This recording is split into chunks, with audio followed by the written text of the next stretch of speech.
శ్రీమాత్రే నమ. ఈ వీడియోలో మనం మకర రాశి వారికి ఫిబ్రవరి 1వ తారీఖు నుంచి 15వ తారీఖు మధ్యలో జరగబోయే పక్ష ఫలితాలు పరిశీలిద్దాం. మకర రాశి చాలా పట్టుదలతో కూడుకున్నది. జీవితంలో చాలా పోరాడి విసిగిపోయి చివరికి భగవంతుడి మీద భారం వేసిన తర్వాత మాత్రమే వీళ్ళ జీవితంలో విజయం సాధించడం జరుగుతూ ఉంటుంది. అంటే జీవితంలో మకర రాశి వారు సక్సెస్ కావాలంటే చాలా ఓర్పుతో సహనంతో వ్యవహరించవలసి ఉంటుంది.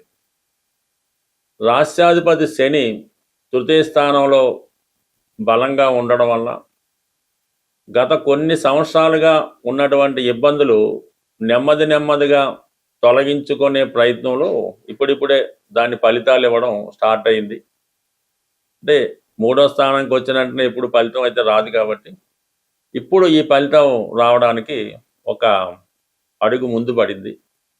ఇక ప్రధానంగా మకర రాశికి 8వ స్థానంలో కేతుగ్రహ సంచారం. ఇది జాతకుడికి చాలా నిరాశ నిస్సృహకి గురి చేస్తూ ఉంటుంది. అనవసర విషయాల్లో అక్కర్లేని విషయాల్లో తలదూర్చి వారి సమస్యలు తలకెత్తుకోవడం వల్ల చివరికి అవమానపడడం, కాలము శ్రమ అంతా వృధా అవడం జరుగుతూ ఉంటుంది. ఇప్పుడు ప్రధానంగా ఈ జాతకుడు గమనించవలసిందంటే ఇంకా మనకి ఈ సంవత్సరం ఎండింగ్ వరకు డిసెంబరు 25-26 తారీఖుల దాకా 8వ స్థానంలో కేతువు జాతకుడు ఈ విధంగా అక్కర్లేని కార్యక్రమాలు పాల్గొనడం, ఇతరుల బాధ్యతలు నెత్తినేసుకోవడం, దానివల్ల చివరికి వాళ్ళు ఇతన్ని సరిగా ఆదరించరు, ఇతనికి కూడా ఫలితం ఉండకుండా కాలం వేస్ట్ అవుతుంటుంది.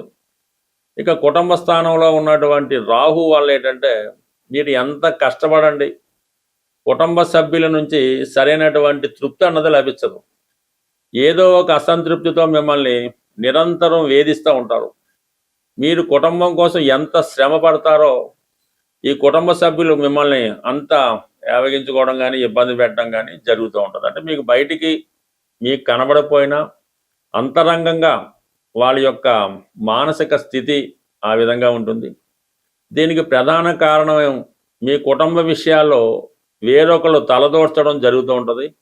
మీ కుటుంబ సభ్యులంతా అతని మాట ప్రకారం నడుస్తూ ఉంటారు. అతను అవ్వచ్చు, ఆమె అవ్వచ్చు. దానివల్ల ఏంటంటే మీరు కుటుంబానికి దూరం అవుతున్నామేమో, అంటే మీకు కుటుంబం దూరం అవుతుందేమో అన్న భావనలో బ్రతకడం జరుగుతూ ఉంటుంది. అటువంటి మకర రాశి వారికి ఒక ధైర్యం ఇప్పుడు రాశి అందే కుజగ్రహ సంచారం ఉచ్చక్షేత్రంలో ఉండడం వలన చతుర్థ లాభాధిపతిగా అటు కుటుంబ సమస్యలు కానీ, భూములు స్థిరాస్తులపై ఉన్న సమస్య కానీ, ఉద్యోగపరంగా మీకు ఉన్నటువంటి సమస్య కానీ పరిష్కరించే ప్రయత్నంలో చాలా గట్టిగా పోరాడవలసి ఉంటుంది. అలాగే రవి కూడా అక్కడ చేరాడు. మీకు అష్టమాధిపతిగా రవి రాశిలో ఉండడం వల్ల ఏంటంటే మరి సాధారణంగా ఈ రవి కుజులు మిమ్మల్ని విపరీతమైనటువంటి కాన్ఫిడెన్స్ని ఇస్తూ ఉంటాయి.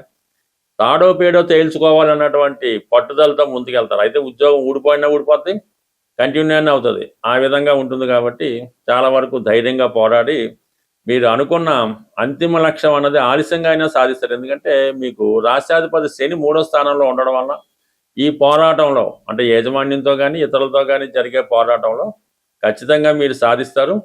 అయితే అది లేట్ అవ్వచ్చు కానీ జరగడం మాత్రం పక్కా. ఇక మనకి శుక్రుడు యోగకారకుడు అదే రాశిలో సంచరించడం, ఇది 5వ తారీఖు వరకు ఏదో విధంగా మీకు కొన్ని కొత్త ఆలోచనలు, కొత్త అనుభవాలు, కొత్త పరిచయాలు ఏర్పడుతూ ఉంటాయి.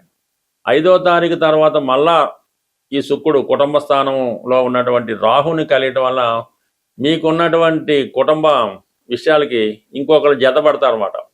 చాలా కాలంగా దూరంగా ఉన్నాడు, వాడు సంబంధం లేదనుకున్నవారు మీ కుటుంబంలో మళ్ళా కలిసి వారికి రావాల్సిన కోసం వారికి రావాల్సిన వాటా కోసం వాళ్ళు పోరాడుతూ ఉంటారు. ఏదో మీరు ఉన్నటువంటి ఆశతో ఇంకోటో మీ పిల్లలకి ఇద్దాం అనుకుంటారు, ఏదో అమ్మాయి వెళ్ళిపోయింది పెళ్లి చేసాం అనుకుంటారు. సడన్గా ఆవిడ ఎంటర్ అయ్యి ఆవిడ కూడా వాటా అడుగుతూ ఉంటారు. ఈ విధంగా కొన్ని కొత్త సభ్యులు మీ కుటుంబంలో చేరి మరి ఇప్పుడున్నటువంటి సమస్యల్ని మరింత జటిలం చేయడం జరుగుతూ ఉంటుంది. కొన్ని సందర్భాల్లో ఏదైనా ఒక శుభకార్యం కానీ వివాహం కానీ జరగడం వల్ల మీ దగ్గర బంధువులు కూడా సహకరిస్తుంటారు. అంటే ఎవరు సహకరించినా, ఎవరు మీతో ఆత్మీయంగా మాట్లాడినా, మీకు ఎంకరేజ్ చేసినా, అప్పిస్తామని వచ్చినా, వాళ్ళంతా కూడా మీ దగ్గర నుంచి ఏదో సాధించాలని, మిమ్మల్ని నుంచి ఏదో పొందాలని ఆశతో వస్తారు తప్ప, మీకోసం మిమ్మల్ని బాగు చేద్దాం, మిమ్మల్ని ఆదుకుందాం అని మాత్రం ఈ సమయంలో మీ దగ్గరికి 99% ఎవరు వచ్చే అవకాశం అయితే ఉండదు. అంటే గత జీవితం వేరు, ఇప్పుడు జరగబోయే జీవితం వేరు. ఏది ఏవైనా జీవితం మకర రాశి వారు కొద్దిగా ఓర్పుతో, సహనంతో వ్యవహరిస్తూ కేవలం తన గురించి, తన సంతానం గురించి మాత్రమే ఆలోచిస్తే వారికి ఏ సమస్య లేకుండా ప్రధానంగా నిదానంగా వెళ్ళే అవకాశం ఉంటుంది. సాధారణంగా ఈ జ్యోతిష్యాన్ని, జాతకాల్ని నమ్ముతున్న వాళ్ళు గ్రహాల్ని మీకు అనుకూలంగా మార్చుకోవాలనుకున్నప్పుడు ప్రతి నెల కొన్ని ముఖ్యమైనటువంటి దినాలు వస్తూ ఉంటాయి. ఆ రోజుల్లో మీరు విధి విధానంగా పాటించడం వల్ల గ్రహాలు మీకు అనుకూలంగా పనిచేయడం మొదలవుతూ ఉంటాయి. ఈ పక్షంలో ప్రధానంగా మనకి శని త్రయోదశి రాబోతుంది.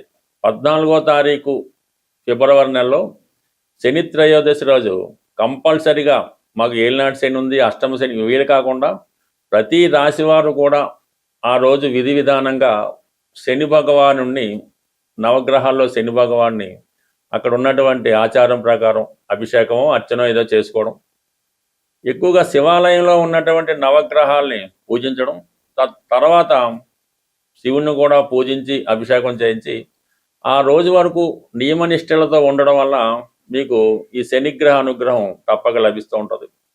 అలాగే ఈ నెలలోనే మనకి ఈ 15వ తారీఖున మహాశివరాత్రి వస్తుంది.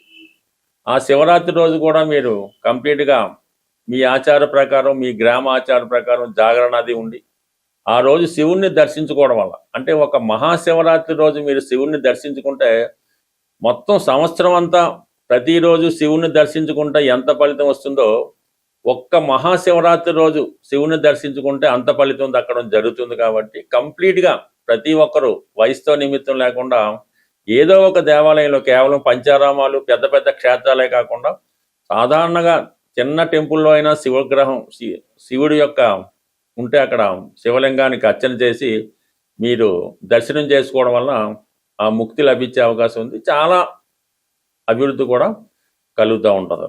ఇక ప్రధానంగా ఇంకా సంకటార చతుర్థి ఫిబ్రవరి 5వ తారీఖున ప్రధానంగా ఈ నెల మొదట్లోనే వస్తుంది. కాబట్టి ఆ రోజు విధి విధానంగా వినాయకుడిని అర్చించడం వల్ల, సంకటనాశన గణేష్ స్తోత్ర పారాయణ వల్ల, ఏదైనా ఈ విధంగా వస్తున్నటువంటి ప్రతి నెలలో సంకటార చతుర్థి, మాస శివరాత్రి ఇవన్నీ చేసుకోవడం వల్ల కంప్లీట్గా మీకు గ్రహాలు మీకు అనుకూలంగా పనిచేస్తూ జరుగుతుంటాయి. అవి మీకు అనుకూలంగా మారి మీ అభివృద్ధికి కారణమవుతూ ఉంటాయి. స్వస్తి.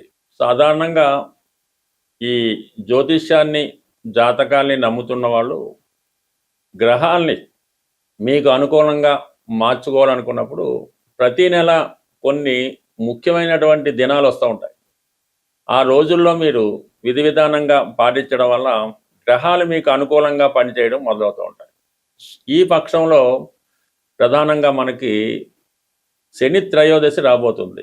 14వ తారీఖు ఫిబ్రవరి నెలలో శని త్రయోదశి రోజు కంపల్సరిగా మాకు ఏలినాటి శని ఉంది, అష్టమ శని వీలు కాకుండా ప్రతి రాశివారు కూడా ఆ రోజు విధి విధానంగా శని భగవానుణ్ణి, నవగ్రహాల్లో శని భగవాన్ని అక్కడ ఉన్నటువంటి ఆచారం ప్రకారం అభిషేకమో అర్చనో ఏదో చేసుకోవడం, ఎక్కువగా శివాలయంలో ఉన్నటువంటి నవగ్రహాల్ని పూజించడం, తర్వాత శివుణ్ణి కూడా పూజించి అభిషేకం చేయించి ఆ రోజు వరకు నియమనిష్టలతో ఉండడం వల్ల మీకు ఈ శనిగ్రహ అనుగ్రహం తప్పక లభిస్తూ ఉంటుంది. అలాగే ఈ నెలలోనే మనకి ఈ 15వ తారీఖున మహాశివరాత్రి వస్తుంది. ఆ శివరాత్రి రోజు కూడా మీరు కంప్లీట్గా మీ ఆచార ప్రకారం, మీ గ్రామ ఆచార ప్రకారం జాగరణ అది ఉండి ఆ రోజు శివుణ్ణి దర్శించుకోవడం వల్ల, అంటే ఒక మహాశివరాత్రి రోజు మీరు శివుణ్ణి దర్శించుకుంటే మొత్తం సంవత్సరం అంతా ప్రతిరోజు శివుణ్ణి దర్శించుకుంటే ఎంత ఫలితం వస్తుందో ఒక్క మహాశివరాత్రి రోజు శివుని దర్శించుకుంటే అంత ఫలితం దక్కడం జరుగుతుంది. కాబట్టి కంప్లీట్గా ప్రతి ఒక్కరూ వయసుతో నిమిత్తం లేకుండా ఏదో ఒక దేవాలయంలో, కేవలం పంచారామాలు, పెద్ద పెద్ద క్షేత్రాలే కాకుండా సాధారణంగా చిన్న టెంపుల్లో అయినా శివగ్రహం, శివుడి యొక్క ఉంటే అక్కడ శివలింగానికి అర్చన చేసి మీరు దర్శనం చేసుకోవడం వల్ల ఆ ముక్తి లభించే అవకాశం ఉంది. చాలా అభివృద్ధి కూడా కలుగుతూ ఉంటుంది. ఇక ప్రధానంగా ఇంకా సంకటహర చతుర్థి ఫిబ్రవరి 5వ తారీఖున ప్రధానంగా ఈ నెల మొదట్లోనే వస్తుంది కాబట్టి ఆ రోజు విధి విధానంగా వినాయకుడిని అర్చించడం వల్ల, సంకటనాశన గణేష్ స్తోత్ర పారాయణ వల్ల ఏదైనా ఈ విధంగా వస్తున్నటువంటి ప్రతి నెలలో సంకటహర చతుర్థి, మాస శివరాత్రి ఇవన్నీ చేసుకోవడం వల్ల కంప్లీట్గా మీకు గ్రహాలు మీకు అనుకూలంగా పనిచేస్తూ జరుగుతుంటాయి. అవి మీకు అనుకూలంగా మారి మీ అభివృద్ధికి కారణమవుతూ ఉంటాయి. స్వస్తి.